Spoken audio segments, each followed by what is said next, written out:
Hello everybody, how's it going, and welcome back to another video about Assassin's Creed Origins. We've got a little bit more information here after the trailer yesterday. I thought I'd leave it a little bit before covering it, rather than just spamming out videos all day yesterday, so I could spread them out, which is just helpful for me, it's helpful for you, everyone wins. So, without further ado, let's go ahead and let's hop into this brand new information.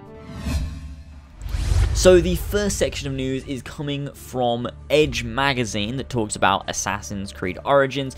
The first point states that the simulation of ancient Egypt is still set within Abstergo Industries' magical mystery memory box, the Animus. Now, a lot of people were confused by this, because they thought it meant this game is set within Abstergo Industries' Animus, like within the Abstergo Industries Animus. That's what they thought it meant, so the modern day is in Abstergo again? It's a bit shit, but that's not actually the case with this statement. It's literally all it's saying is it's still set in Animus, which we already knew, but I thought I'd clear that up, because when I first looked at it, I was like, oh wait, what? And then I read it again, and I was like, oh, I see. They're saying it's set within Abstergo Industries Animus, because they own the Animus, they made the Animus, they invented the Animus, but that doesn't mean we're within Abstergo Industries. We very well could be, but that statement doesn't mean that. So I just thought I'd clear that up. Next point is side quest cutscenes. As an example, will show Bayek as willing to playfully roughhouse with the local kids as Uncle Bayek, but at the same time will also show him brutally ripping apart a wrongdoer. And that's, good. It shows the extent of Bayek. It shows that, he can go from being, this kind, friendly,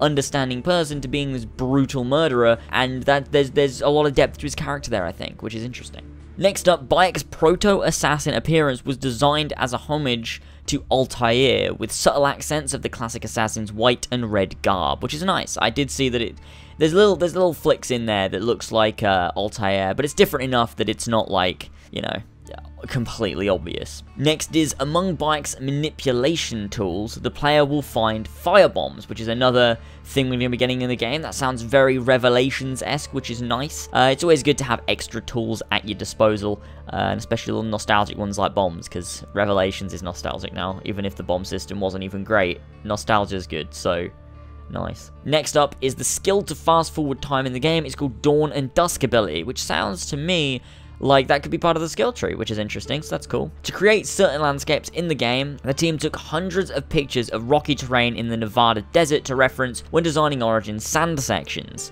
That's interesting. Why didn't they just take, if they were just taking pictures, why didn't they just take pictures of Egypt rather than the Nevada desert? Allowing the world to live, as Ishmael puts it, players might reach a camp where they find dead bodies and animals where maybe an hour ago there was a big fight. We accept the fact that you can just loot and leave, or show up in the middle of a fight, which is good. So that means that there's a fight. The world is always living, so you could be there and see it, or you could just miss it and you could catch the aftermath to loot all of the corpses. So that's really cool and interesting. Again, they've been pushing this the world is always living thing, and I fucking love it. It sounds fantastic. And lastly, from Edge magazine, as already mentioned in the past, the time anomaly missions of Unity and Syndicate will not appear in Assassin's Creed Origins. There's a similar event though that Ishmael is loath to spoil. We have fun with the fact that we're not actually in Egypt, we're inside the Animus, but they're not time anomalies per se. Now, I don't know about you guys, but legacy missions, please. Thank you.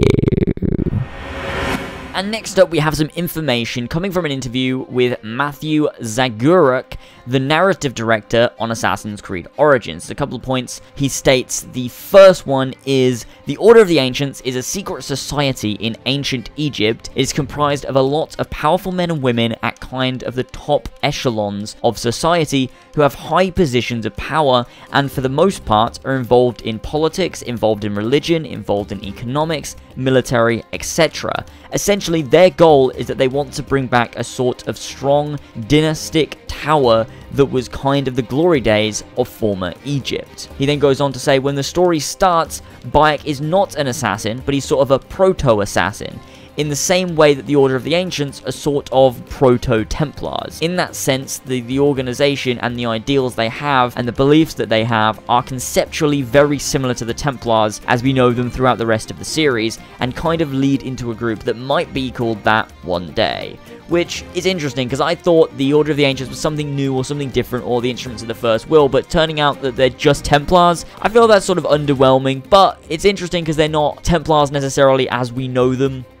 They're very different. They seem very more evil than they do, you know, maybe the Assassin's Creed 3 Templars, the Colonial Templars, or maybe the ones we saw in Assassin's Creed Unity.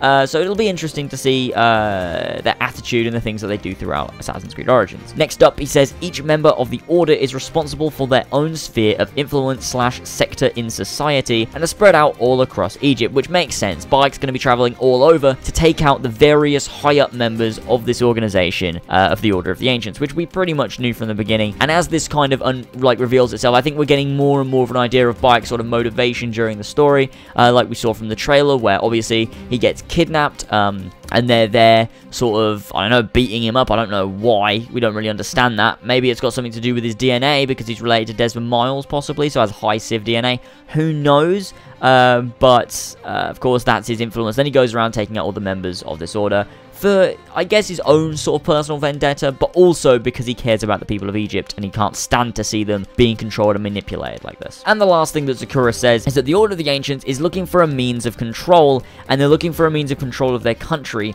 and possibly extending that to other countries. But really, the focus is on Egypt, and they have people in positions of influence and positions of knowledge who are going to be tapping into some of the secrets and some of the hidden layers that might exist within that society, which is very interesting and mysterious. I would assume Pieces of Eden are going to be at play here a lot throughout this game. Like I've said, I feel like there's going to be a good few of them, so that could be possible. However, that is yet to be seen.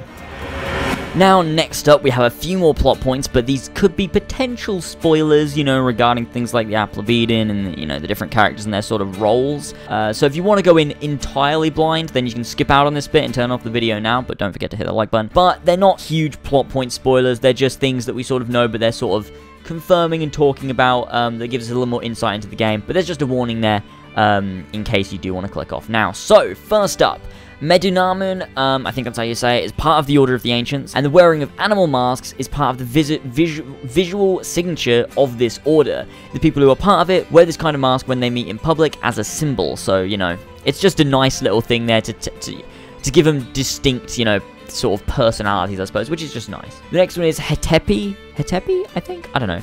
With the Anubis mask, if it wasn't clear enough, is also part of the Order as well. Next up, concerning Medunamun and the Order in general, wielding an Apple of Eden, both in promotional images and the trailer, Sakura commented, "What I can say is that the primary purpose of the Order of the Ancients is to return to a strong Egypt. They consider that Egypt was more powerful in the preceding dynasties before the arrival of the Ptolemies. They think that the pre-existing system was much more founded on order, on the divine power of the pharaoh. In this perspective, they are looking for a means that are political, religious, military, and cultural, but also other means, if I may say so." He sort of dodged around that question a little bit regarding the apple, but there's a little insight nonetheless. Ptolemy the 13th will be the Order's puppet because the population believes in him and sees him as its leader. Obviously, we already knew that.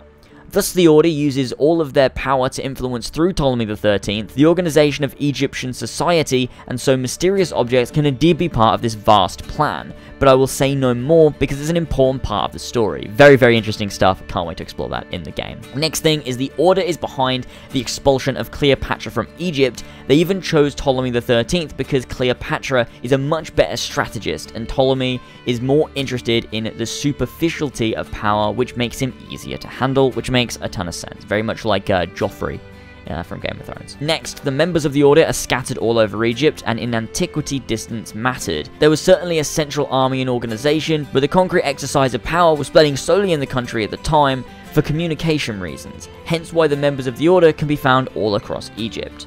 And the last thing is, all the time when the story in Origins takes place, the Medjais are considered sort of like the sheriffs of the American Far West. That is to say, people who have a divine mandate to enforce order. Bayek in his hometown of Siwa is thus not seen as the official representative of the pharaoh, rather as a guarantor of the law. In Zikora's words, a Medjay like him could have spent his whole life in Siwa without ever seeing or hearing the pharaoh. His role as a Medjay at the beginning of history is above all local, so we cannot say that he has ever worked for the ancients, even at the beginning of history. Which is very interesting there, just a little insight into Bayek. So that's it for this video. I do hope you guys enjoyed. Let me know what you thought of this various piece of information we got here. Might have got a little bit rambly in there, which I do apologize for, but that's all the information we have so far, nonetheless. Hit that subscribe button to stay up to date. Check out all my other videos on Assassin's Creed Origins, because there's simply too many, and I'll see you all next time.